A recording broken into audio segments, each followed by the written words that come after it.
Kamal Fernandez here with my good friend Kathy Santo in one of our many conversations about all things to do with dogs.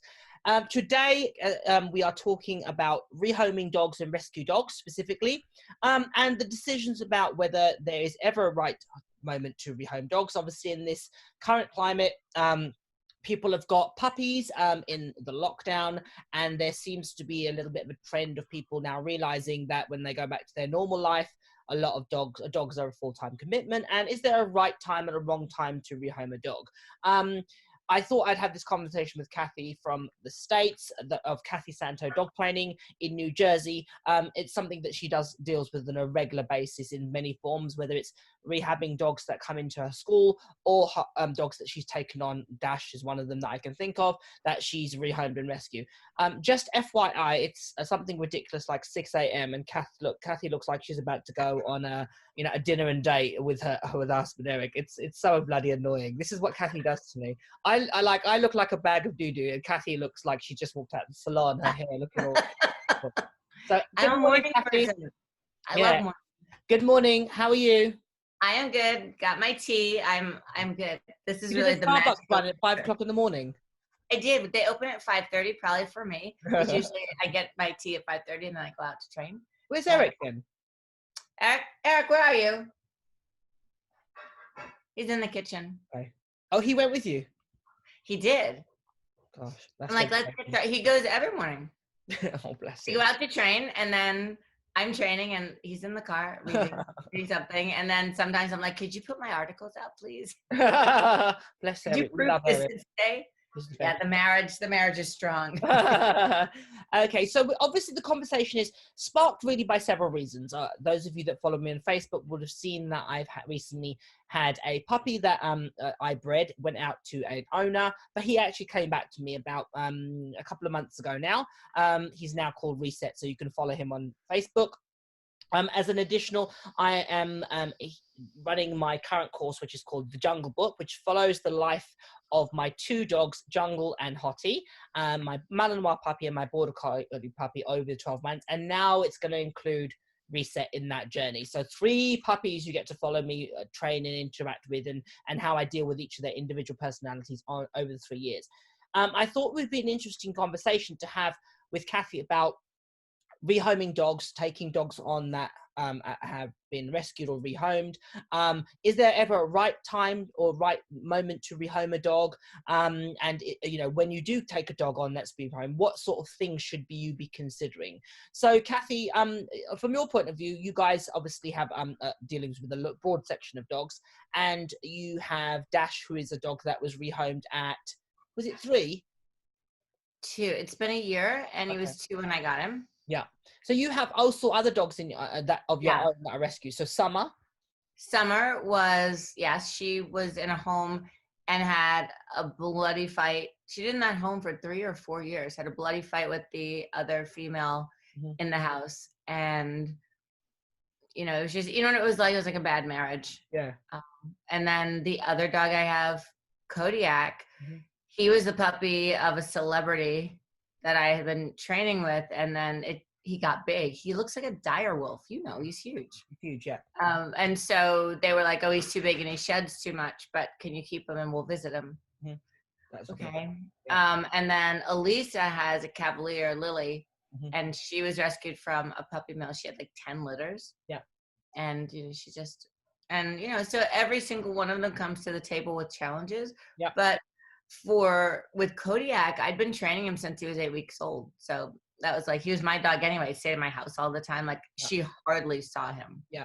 Yeah. So yeah, that was easy. The rest of them were a little bit, Well, the others are actually Alicia's fault really, because Alicia is now training to be a vet. She was a vet tech, and several of Kathy's dogs are a result of Alicia going, Mum, let's have this dog stay with us indefinitely. And Kathy saying, okay, Alicia, that's what happened. So Summer and Lily, and they're Elisa's dogs. Okay, yeah. So, but they all come. So Dash came via the surgery, didn't he? Was it Dash and Lily? Dash. So Lily came through a vet tech who said to Elisa, oh, there's this dog down in South Jersey she needs a home. Yeah. And Elisa's like, I must go see her. Yeah. So she did, and then she came back with her. And she said she was going to foster it. Do you know what that means? Fostering means giving it up. I'm just lying. Yeah. Dash came as a dog they wanted me to evaluate for a rescue. Yeah. And I spent 5 minutes with him, and I'm like, no, you're not going anywhere. You're staying. Yeah. And I had already had a deposit on a golden puppy. Yeah. So that was in October. The golden puppy was coming in January. And I was like, oh, God, like, do I really need 2 dogs? But it was meant to be. So yeah. Oh, he's a great dog. He is awesome. And when I read about the reset, you getting that puppy, it was funny because I had just thought, wow, Kamal doesn't have enough dogs. Like, I think he should get another one. What Kamal needs is another dog. That's what you thought, wasn't it, Kathy? I did. I'm like, he's kind of low. Triple digits. So just obviously, Reset was a dog that I bred. And I wrote about a blog about how he came back to me, and you know, me and his former owner are on very good terms, very amicable. It was the right decision for the dog and the person. Really, again, not the right personality connection, and it was the best decision was him to come to me. As his breeder, I felt very, very responsible for the puppy, as I do with all my puppies. They're there on this earth because of me. And it was a natural thing to come back to me. And when he came back to me, he was so easy with my other dogs in the home. And he's, a dog that I absolutely clicked with. And funny enough, out of all the male puppies in the litter, he was the puppy I probably would have picked. So it just seemed like, you know what, it's somewhat fated, and et cetera, et cetera. And, you know, he's an incredible dog, an absolutely a fantastic dog. So I have no regrets. Several of my dogs are rescued. So Sugar, come here. Sugar likes to make herself known. God love her. Oh, she's adorable. Yeah, Sugar's the best. So Sugar, as she gets out my face, get off now. Oh, good girl. Was a dog that was found literally wandering the streets locally to us, and a friend of mine who happens to be the dog warden picked her up, and it was a real, again, series of events that she turned up in our doorstep. Scooter, my old border collie, he's a rescue dog. I was his, I think, 4th or 5th home, and he was about 12, 14, 16 weeks, something like that, but he'd had several homes. So, you know, several of my dogs are rescue rehomed dogs. Sonic was a rehomed, an older puppy. I got him when he was 5 months old. He was meant to be a show prospect, but he had one undescended testicle, and they didn't want him. So he was, again, so all my dogs, a lot of my dogs have you know, not necessarily what you would call, you know, I picked them as a puppy, etc. And they've come back to me, or I've got them from various reasons. Personally, when I get any dog into my home, I treat it like it's a blank canvas. So I wipe the slate clean, irrespective of that dog's past. And I've had dogs that have had various degrees of, you know, treatment. I had a Labrador years ago, Jessie, who was, you know, had been definitely physically, you know, chastised / punished, etc., and had real strong aversions to men and to sticks or anything in your hand. And that was, she was 3 years old when I got her, and she was a dog that I walked, and the people didn't want her anymore, and I had already connected with her. And again, I took her on. And originally I was meant to foster her, but I'm the world's worst fosterer. So my premise is that I essentially treat them like a blank canvas. I think that's the best way to enter into a relationship with a new dog, whether it's a puppy, whether it's a rescue or a rehome dog, so that you don't bring their baggage into your relationship, and you don't put your stuff on that dog. And I think that's applicable to all dogs. Kathy, any takes on that? Any comments?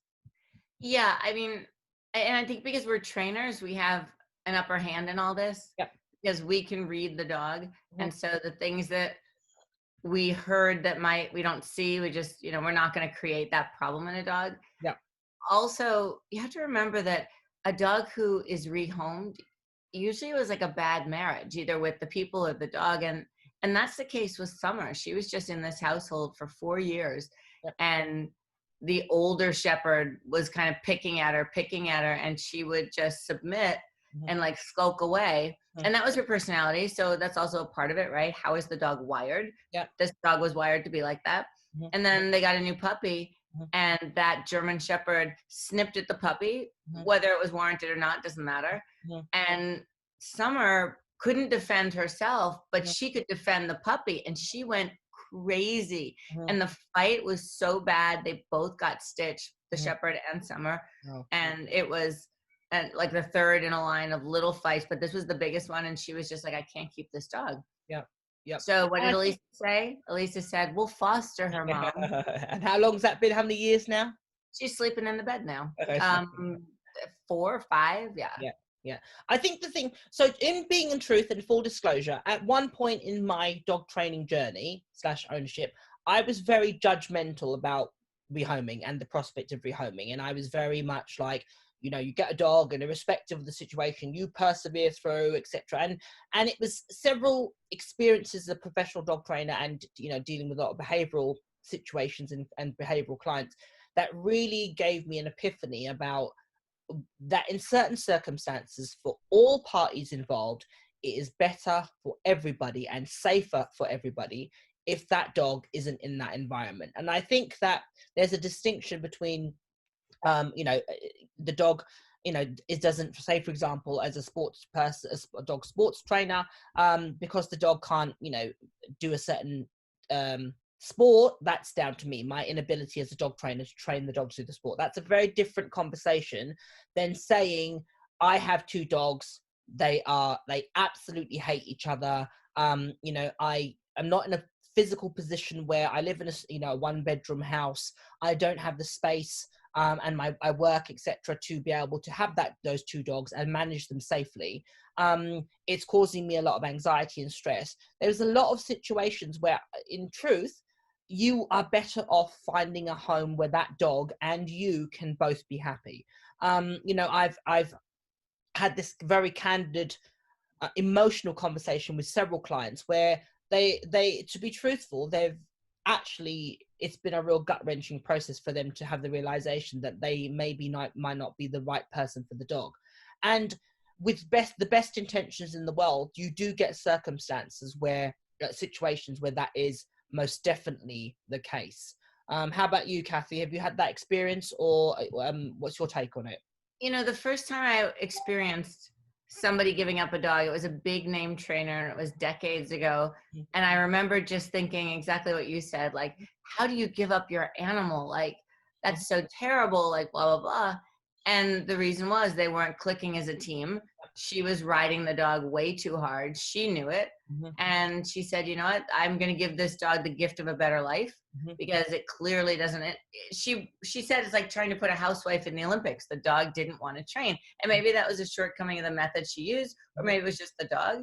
And so instead of just drilling the life out of it anymore, she decided to place it. One of her students took it and competed in obedience and didn't ever get 200s or arches, but that wasn't the student's objective at all. So that was perfect. And the dog was joyful. I mean, love this home, and it lived its life out really, you know, happily. I'm on the other end of it though. I'm with the pet market. So I'm primarily, pretty much all of my dogs are pet dogs. And so I'm starting to see the syndrome where it felt like a good idea in March. Doesn't look so good in October. What are we going to do? And so we were aware of this potential happening.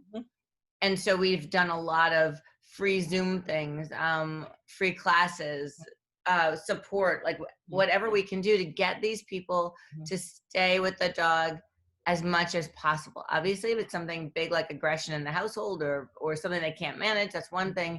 But there was a lot of prep that went into this for the last 6 months, understanding that this could be the outcome with people when they went back to work.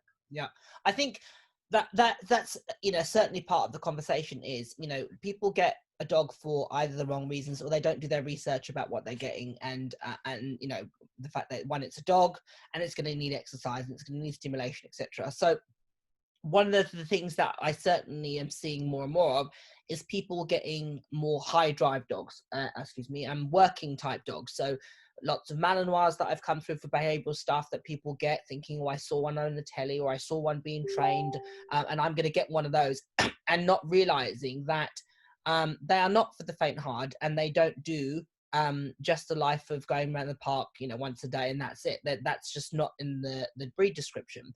And those dogs have basically got, end up with really major behavioral issues, and the owners are largely outdogged and frustrated. And in those instances, nobody's happy. The dog's not happy. The person isn't happy.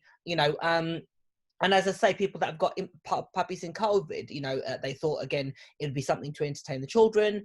We'll go out and get a cute puppy. And, oh, gosh, it's got, we're entering now, 3, 4, 5, 6 months in. The puppy's now entering adolescence. And now you've got the usual stuff that comes with adolescence, the loss of your recall, a little bit of fear stuff, hormones, etc., etc. And they realize that this cutesy-wootsy puppy is no longer the cutesy-wootsy puppy that looks at you adoringly, but the adolescent. And you have the added complication of you're back to work, your kids are back at school, etc., etc. So this dog has gone from having undivided 24/7 attention to now having to adjust to a very different lifestyle.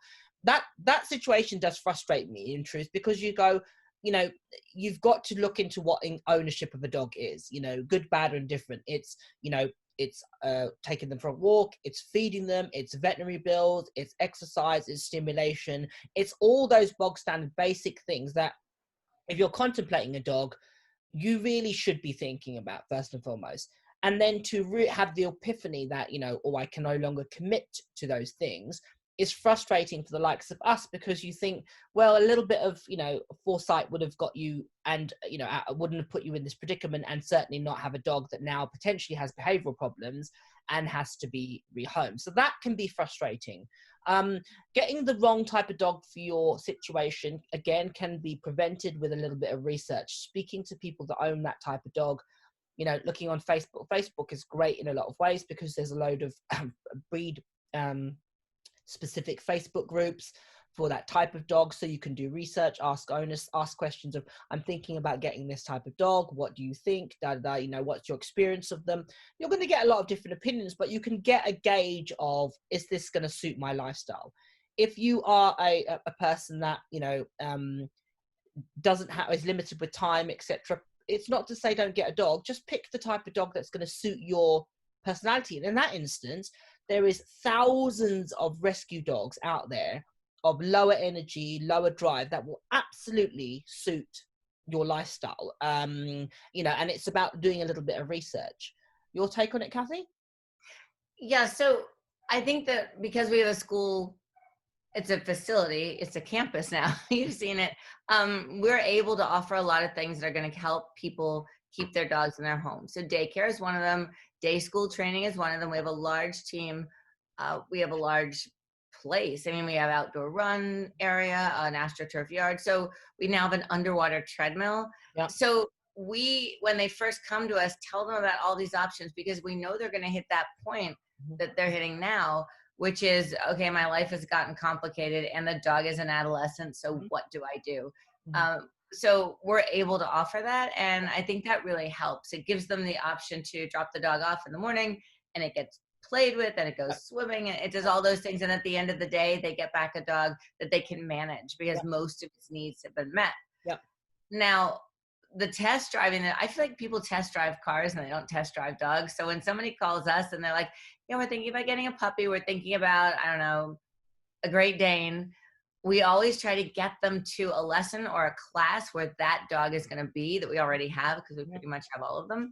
And we say, hey, so this is a Great Dane. And then they speak to the owner. This is the reality of owning this dog. It poops like a horse. Everything on your tables gets swept off.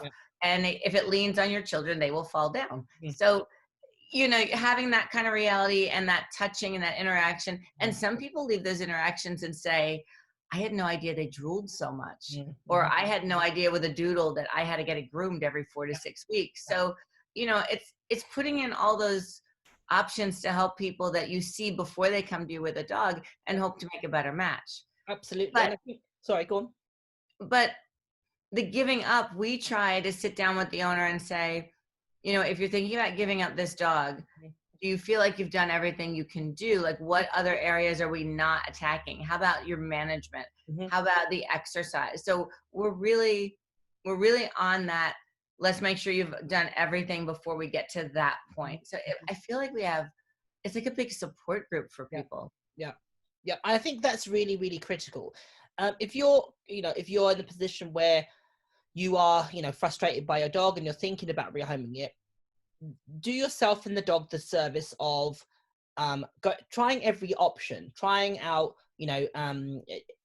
training, trying out various stimulation, maybe get a dog walker, etc. Think of all the options first and foremost, because once you've made that decision, it can be really, really emotional, and it can be very, very distressing for all parties. And you want to make sure it's the right decision for all parties. And the other thing in the contrast is, be truthful with yourself and make the decision with the dog in mind. And that means putting the dog first. So that might mean making the decision earlier than you think, well, if I just try this. If the truth is, if you're being honest with yourself, you know that your circumstances might change. For example, if you get a doodle, you know that's going to be a commitment to grooming. Can you financially afford to commit to having that dog groomed every single month for the rest of its life, or whatever the case may be? If that's something, or are you willing to grab a clipper and learn how to do it yourself? Absolutely, right? Either or. And if you're not, either or, if you think, no, that isn't for me, that's just an example. Then do the dog the honourable thing and making the judgment sooner rather than later, before a problem it gets ingrained. And again, find a home that will really relish owning that dog. And I think, I've had people that I've helped support them with finding dogs, and I've matched. Funny enough, last night I was matching to almost like a bit of speed dating for dog ownership. Where there was a dog that was looking for a home, and people were looking for a dog that this dog sounded like it ticked so many of the boxes, and I just facilitated the two people. And whether anything comes of it, we'll wait and see. But it's really, really important that we are open and transparent with ourselves, and put the dog at the center of the decision-making process. Make sure that you've explored all options and you've given the dog a fair chance before making that decision. And again, that is also about the prospect of dog ownership. Make sure that you're doing the research and into the breed or the type.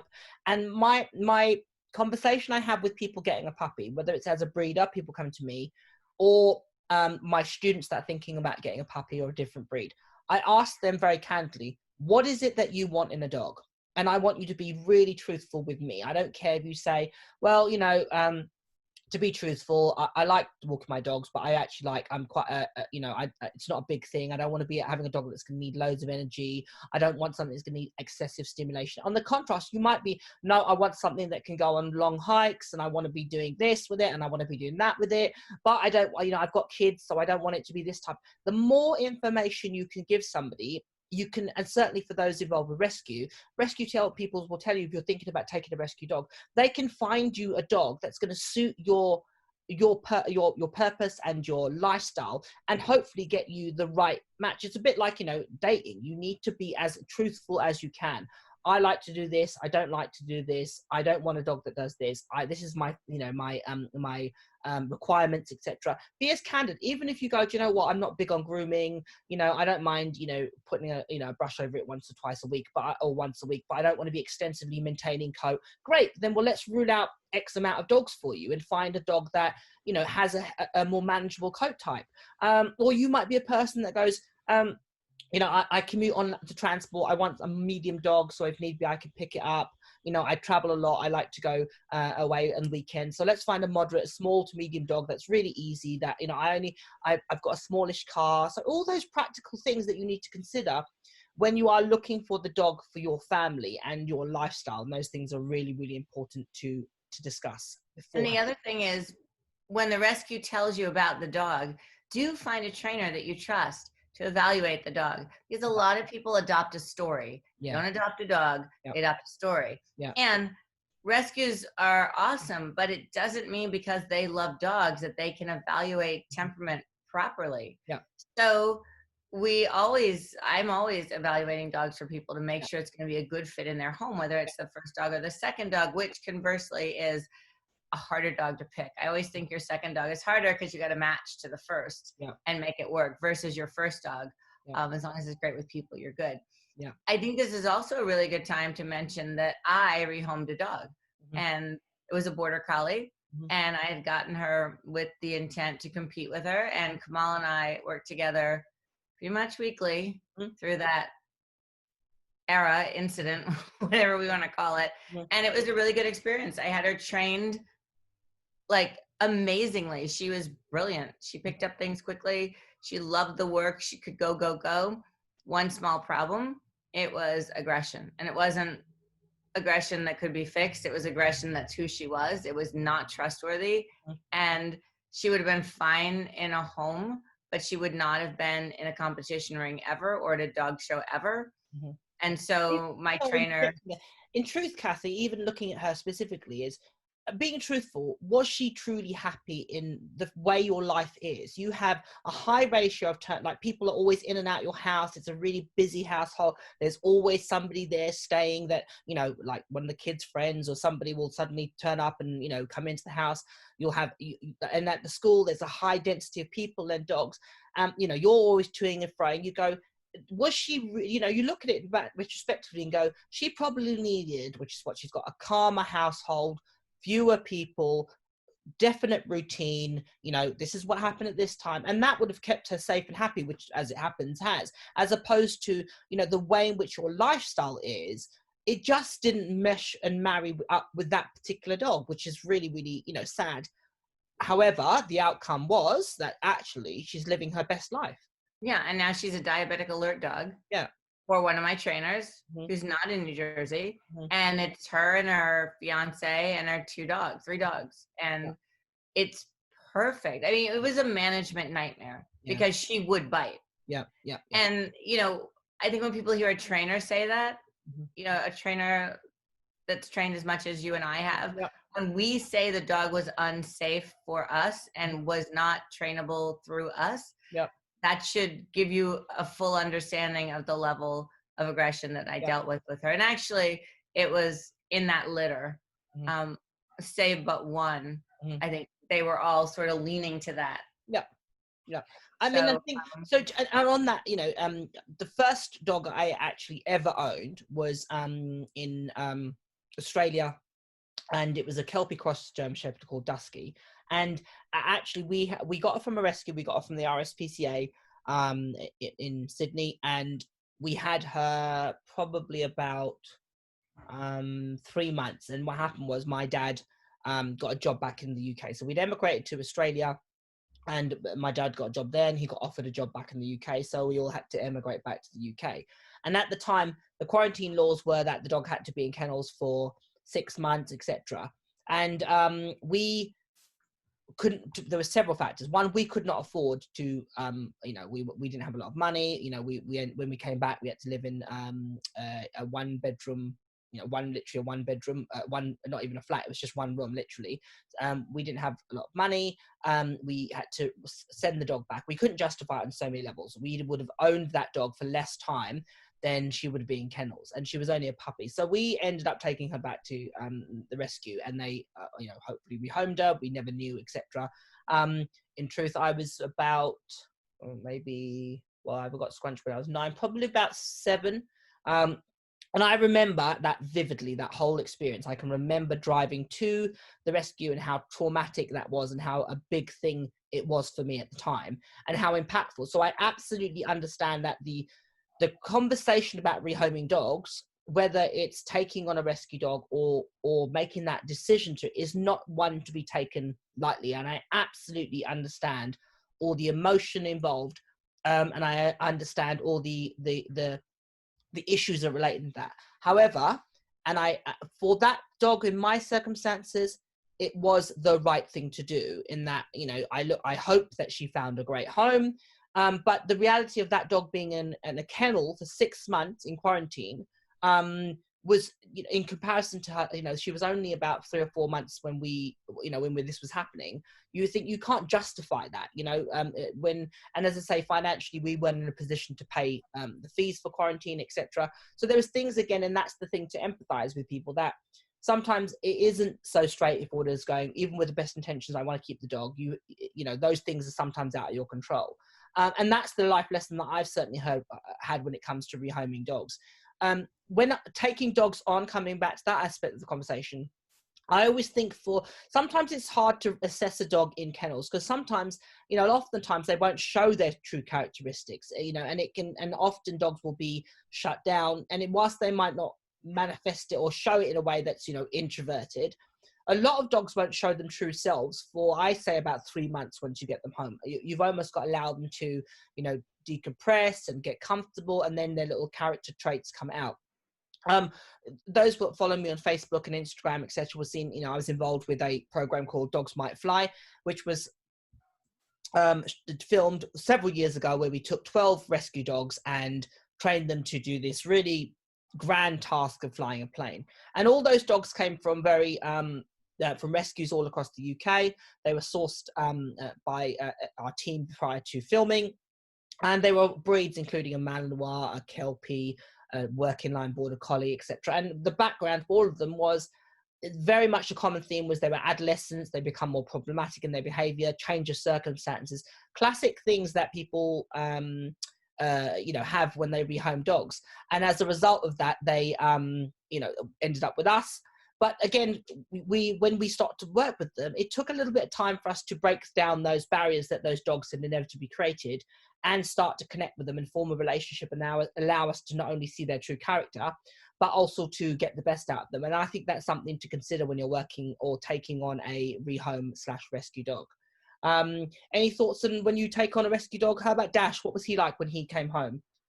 Dash was the perfect dog. Yeah. I know, it's crazy. But he just was so full of, what can I do? And do you need any help? He was like the perfect house guest, right? They come over and they make your house better. Yeah. And he was that dog. People call it the once in a lifetime dog that is just part of you. And you're like, how did you get here? Yeah. Yeah.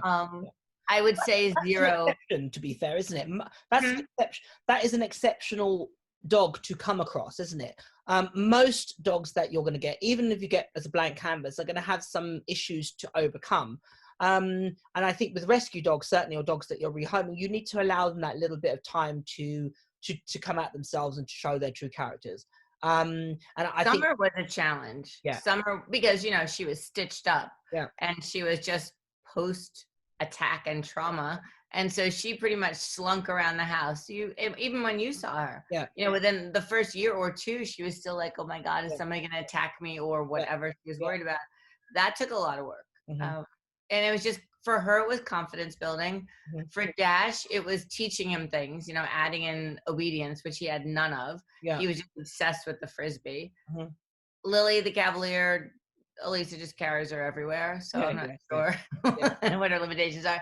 And Kodiak, he was not completely housebroken. Really? Because he lived in a place where it was a huge mansion, and he could go 4 rooms away and poop, and nobody noticed it because it was 4 rooms away. So that was his big challenge. Yeah. So I mean, again, similar with when we got Sugar home.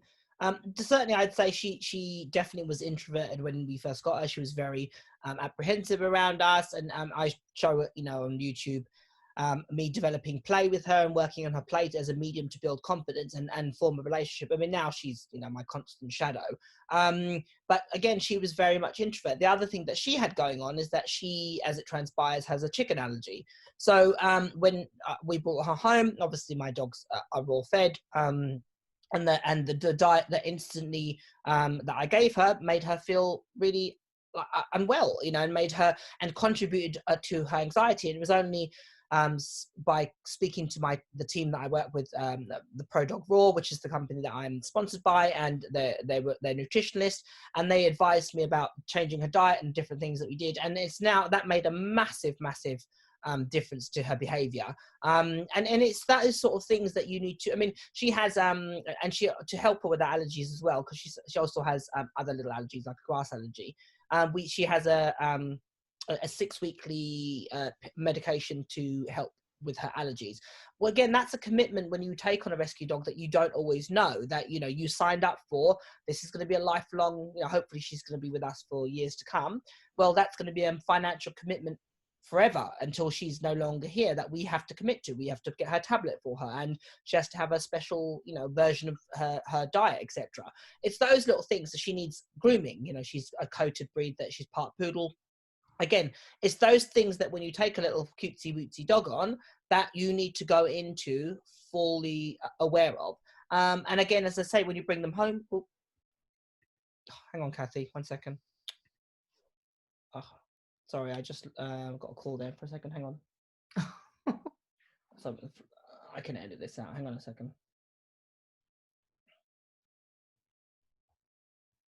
Oh, 1 second. I'm just going to pause this for a sec. Hang on. So yeah, it's fully, you've got to go in there fully eyes wide open with what you're signing up for, and allow the dog the grace to settle into your home, get into your routine, and establish the rules of your house very, very clearly from day one. If you have things like you don't want your dog to go on the furniture, be consistent with the dog from the day one. Don't just sort of go, well, but he's a rescue dog and he's just come. Be consistent. Dogs like clarity, and I think that saves you a lot of aggravation in the long run. If you then suddenly, within the dog's just getting settled, and then you change the rules of them, that can, again, make them unsettled and create issues. So create that clarity from the second that they walk in the home. In terms of integrating them to other dogs, that again is something that hopefully you've done at the beginning, the finding the dog process. The dogs have met before. That's done in a very controlled manner. You've assessed whether they get on, but then saying, even when you get them home, it's really important that you take that introduction. Just because they've met at the kennel or the rescue or the foster home or etc. When you bring a dog into your home, you're bringing a strange dog into another dog's environment. You need to be really, really mindful of resources, any issues that could, you're a resource to the dog's possessions, the water bowl, etc. So really think about management for the first, couple of weeks until both dogs are integrated into each other. And that, again, should be done slowly over time.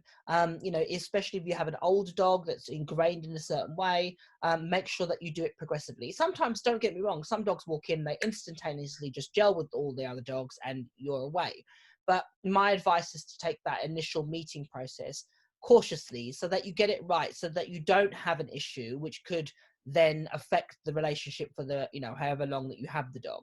I think that takes a lot of pre-planning, because it's not a Disney movie. Yeah. So before the dog comes home, you need to structure out, and how how much I love whiteboards, and I love Evernote, and I make notes, and you sort of have to create this runway of what it looks like when the dog comes into the house, what pitfalls could be occurring, how you're going to train, what your rules are going to be. I think it's easier to go in with a lot of rules and then release them and get more lenient as time goes on and the dog sort of earns that, versus what I tend to see with new clients, which is they've given their dog everything, freedom and free food and the doggy door and just doing what they want because they were a rescue and they felt bad for them.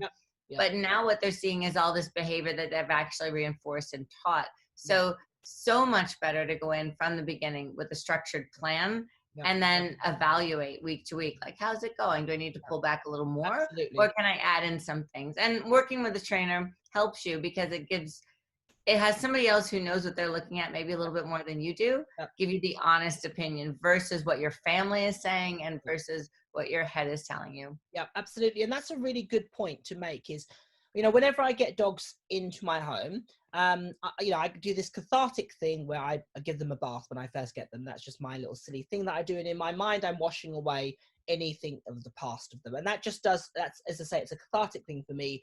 And what I'm also doing is not holding on to the story that they've come with. So Sugar was found on the streets and she was abandoned and she wasn't rejected by her owner and she was that. Like, I could go down that route of, poor little thing and, oh, bless her little cotton socks, and she's a little, and in the midst of doing that, whilst there is a point of where with any dog that comes into my home, I'm going to give it time, I'm going to give it space, I'm going to give it respect, I'm going to give it love and affection, but I'm not going to give it that, oh, little sweetie, oh, she needs to be, it's like I want her to be confident, and the way in which I convey confidence is saying to her, listen, that was the past, this is a new day, I'm going to give you confidence. You're safe here, and we're going to move forward with your life. If you're scared of my hands coming towards you, it's not a problem. Nothing to be fear of. We're going to work on that, and I'm going to, everything is fine now because I will look after you. And that's the energy and the mantra that I put on my dog's shoulders so that they become confident and very self-assured. So, you know, say for example, Reset, there was some behavioral things that he'd exhibited in his previous home. I again wiped the slate clean. I treated him like a blank canvas, and you know, he was very, very full on with my other dogs. My dogs are very socially, very, very well adjusted and very well versed, and they just put some boundaries in, and they said, you know what, you can't do jumping in our head, and you can't do taking things and being the annoying bratish puppy, and they educated him in a way that was, and I allowed that to take its course naturally. I have a couple of female dogs that have had puppies, so they basically went, he was a little bit of the jumpstart annoying brat, and they went, that's not how we live our life, and they educated him appropriately, and now he's the absolute model like citizen in the home and around my other dogs. But it's really important that you don't keep reliving the victimization or the victim that is the dog, because you can hold that, and what inevitably happens is you place that energy on the dog's shoulders, and it often will cause the dog to remain in that headspace of being fearful, being anxious, being reactive, being apprehensive, and so forth and so forth. I almost don't even like the label of "this is my rescue dog." Absolutely. Like, this is my dog. Yeah. Right? Yeah. I don't think you need anything else. It's my really cool dog. It's my, and I think that even sometimes if you label the dog differently than it is, you know, it's not my nervous, submissive dog. It's my growing in confidence dog. Absolutely. You know, that's so much more optimistic and positive than just, because the more you speak things, I feel like the more you Absolutely own them, right? And so speak the words that tells everybody what this dog is going to be, even if it's not true quite yet. Absolutely. And you know, again, so I've fostered several dogs over the times that countless dogs actually, that over the time that I have owned dogs and been involved in training dogs. Several of them have failed fosters, but I have then facilitated others. And one that, again, you would have seen me on Facebook would have been Tizer, a border collie cross setter that I had for an extensive period of time, who came with a lot of behavioral issues and lots of phobia and anxiety issues. And again, I applied the same logic of instilling confidence and, you know, building his confidence up and getting him around other dogs and giving him life experiences. And he grew and grew and grew in confidence, in that he ended up an absolutely amazing dog. And whilst there was a lot of people that came forward, obviously because of social media, to express an interest in him, I was really selective about the people that ended up having him, because they came with very much here's what he is, and you know what, whatever he is, good, bad, or different, we're gonna make the best of it. And they came with the right energy, as opposed to he needed saving, and they wanted to almost keep, because from my perspective with that particular dog, he didn't need people to look at him as a victim. He needed him to look at this amazing dog who had, you know, he was young, he had loads of energy, he had loads of potential, and looking at him as very much the glass is half full, and not people wanting to sort of keep him in that headspace. And that's my mantra for working with dogs with behavioral issues. And the people that ended up having him, lovely people. You just get a feeling, and you instantly went, yeah, these are going to be the right people for this dog. The way they were around him, the way they first met him, they were so respectful, they weren't overbearing, they let him come round, you know. It was just the most, you know, perfect meeting, as it were. Now let's be clear about something though, and I want to sort of backtrack to that. If there's a dog that's reactive and could damage somebody or their dog, I'm not going to say, oh, this is my really cool dog who I hope one day won't eat people. Absolutely. No, I'm going to be straight up with that to keep people safe. We are not talking about dogs who have aggression issues. We're talking about more dogs that have fear issues or had bad backstories. But fear is way different than an aggression issue that's going to hurt somebody. So you have to be upfront about that. Absolutely. And the thing to say about certainly, for example, with Tizer was always great with people, but he definitely was fearful around other dogs, strange dogs. And you know, a dog that, if he hadn't been handled properly and managed, and it was very implicitly placed and discussed with his owners to be super cautious with him, be very mindful, follow the advice that I gave them to the letter, no compromises, and do this, and allow the dog at least 3 months before you do anything, and, you know, took that process really, really slowly. And in truth, he had a couple of moments where they were like, they probably did a little bit too much and they overfaced him and took, they took some, they felt everything was going well, as it does often with rescue dogs or dogs that you bring in. Everything's great. The dog's a little bit more, not quite its full self. And then you have an outburst. That's part of the process of taking on a dog that has a history. Now, that's different to a dog that, if the dog has really strong bite issues, that's a whole other conversation for another day about, where do we draw the line about, when is it appropriate, when is it not to, to rehome a dog. We're talking about dogs that are, if you're thinking about rehoming a dog or you've taken a dog on, thinking about all these factors, having that candid conversation. And the other aspect is, if you have taken a dog on and you are thinking about rehoming that dog, look into the whole broad conversation of, is it because the dog isn't right for your lifestyle? Have you, from a training point of view, tried all the, and a behavioral point of view, tried all the options? Have you, committed yourself to own the dog? If you've done that and you still have that discussion where you feel, you know what, I cannot do this dog justice, and the dog deserves a better life, and you're doing it for the right reasons, then I think that sometimes, actually a lot of the times, it's better for the dog and for the family involved. I agree. And I think that the edge that people have is when they're training with us, we can guide them through the process. Like, Yeah. I'm super proud of the fact that if I have students come to me and this is where they are, most times, if it's not like a lifestyle issue, I can get them through that. We can do things, whether it's adding in daycare and training, or I board and train the dog. Like, there's a lot of ways that we can help people out of this situation. And for the times that we can't, then we help them to the next stage of placing the dog safely. So yeah. And the other thing is, as a professional, I've had the conversation where I've actually brought up the prospect of, okay, have you considered this dog isn't right for your lifestyle? And, it is an option to rehome this dog to the right person. And it's actually done a 180, and it's made the people realize, actually, do you know what? We love this dog. We do not want to rehome it. And it's actually, we need to really step up our game and commit ourselves. And you know what? Bam, they've turned it around. So sometimes just having there's a lot of judgment about rehoming dogs. And as I say, I was one of those people that was very judgmental. I think in certain circumstances is absolutely a valid option. What isn't a valid option for rehoming a dog is because I can't train it as a professional. I can't train it to do, a sit or a down. That's my limitations. But if the dog genuinely doesn't gel in my family, it doesn't mesh with my lifestyle, and I've tried everything and I've made that commitment, etc., then doing the right thing by the dog is absolutely a viable option. And as I say, with people that I've had this conversation with candidly, it's been a removing of pressure, not feeling like they're going to be judged for it. Listen, it's an option. It's not the dirty conversation to have. Let's have a candid conversation. Is this right? One in particular I can recall was a working line German Shepherd, hit adolescence, and he just flipped. He just became really, really, everything horrible about that age. Aggression, reactive, resource guarding, everything untoward that happened. And we had a very kind of conversation in which they said, we do not know what we're going to do with this dog. And they said, we can't live our life like this. It's just, making everybody unhappy. The dog's unhappy. We're so stressed by it. He's stressed by us being stressed and so forth. And I said to them, the option is, you find him a home. Amazing dog, would have found a working home in a heartbeat.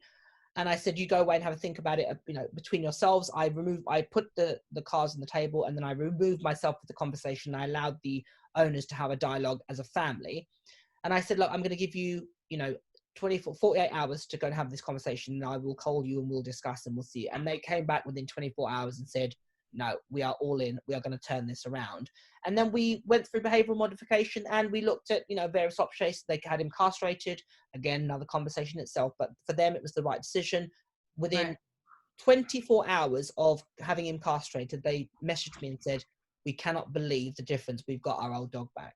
And you go, it's things like that. And, they thanked me for the fact that I was able to have that conversation free of judgment, and put that on the table for them to alleviate some of that pressure of having to be the perfect owners and feeling that they failed, etc., etc.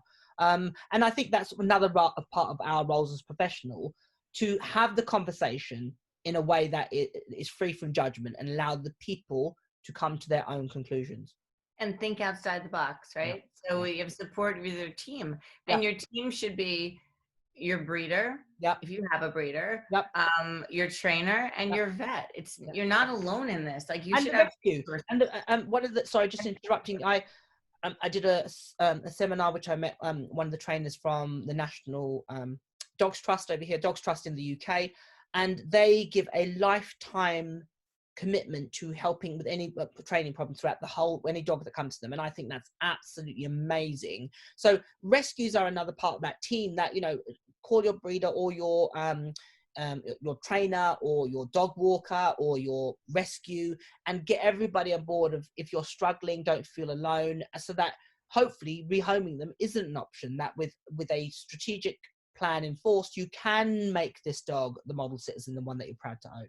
Yeah, there's tons of resources out there. And if you need help finding them, Kamal and I will help you get to them. Absolutely, yeah. So reach out to us and we can facilitate that. Great conversation as always, Kathy.